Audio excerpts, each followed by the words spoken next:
Northwest Pakistan in grip of deadly Taliban resurgence.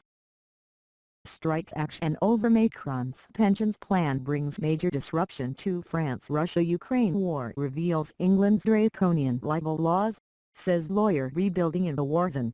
No time for grand visions in Ukraine. Brexit is a complete disaster and total lies, says Tory business boss. Northwest Pakistan in grip of deadly Taliban resurgence. The bomber struck shortly before afternoon prayers, when the mosque in Peshawar's bustling police lines district would be at its busiest. Hundreds of people, including many police officers, were inside as the device detonated, creating a blast so strong the roof and wall collapsed and 92 people were killed. The attack on Monday was among the worst in years to hit Peshawar, the city in northwest Pakistan that has been ravaged relentlessly by deadly terrorist violence over decades. Hours after the attack, responsibility was claimed by a low-level commander from one faction of the Pakistan Taliban, known as Tehrik-e-Taliban Pakistan, as revenge for the death of a fighter in Afghanistan. Strike action over Macron's pensions plan brings major disruption to France. Hundreds of thousands of people were expected to take part in street demonstrations across France in a second round of coordinated strike action against Emmanuel Macron's unpopular plan to raise the retirement age to 64. Transport, schools and the energy sector were hit by industrial action on Tuesday. Local buses, trains and trams in cities from Paris to Nice, as well as the regional and high-speed trains across the country, were very significantly disrupted according to rail operators. Air France said 1 in 10 short and medium-haul services would be cancelled. About half of all nursery and primary school teachers would be striking, according to the main teachers' union. Russia-Ukraine war reveals England's draconian libel laws, says lawyer. Russia's invasion of Ukraine has helped open eyes to the idea of reforming England's increasingly draconian libel and privacy laws, according to one of the country's leading media advocates.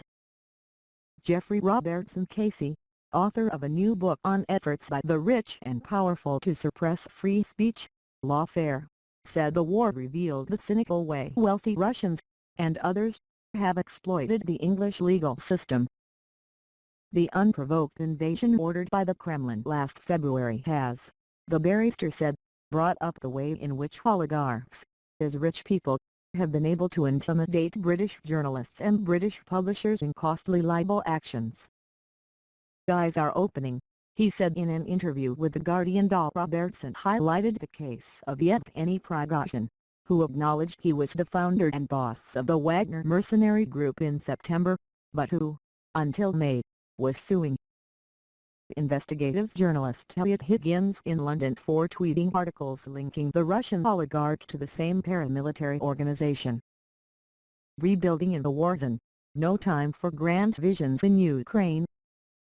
Yana Piesavova was in her friend's kitchen one morning 2 weeks ago, when she heard the familiar thunder of a Russian cruise missile passing overhead on its way to Ukraine's capital, Kyiv.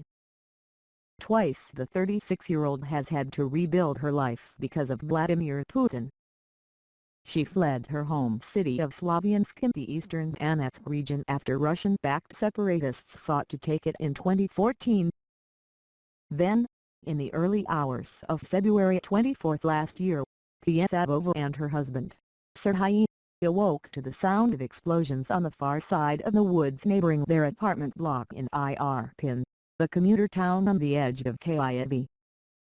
Brexit is a complete disaster and total lies, says Tory business boss.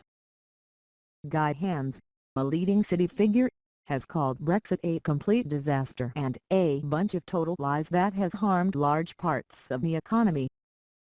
Speaking on the third anniversary of the UK's departure from the EU, Hands, the founder, chair and chief investment officer of the private equity firm Terra Firma, said, "It's been a complete disaster. The reality is it's been a lose-lose situation for us and Europe. Europe has lost more but we've lost as well. And the reality of Brexit was, it was a bunch of complete and total lies.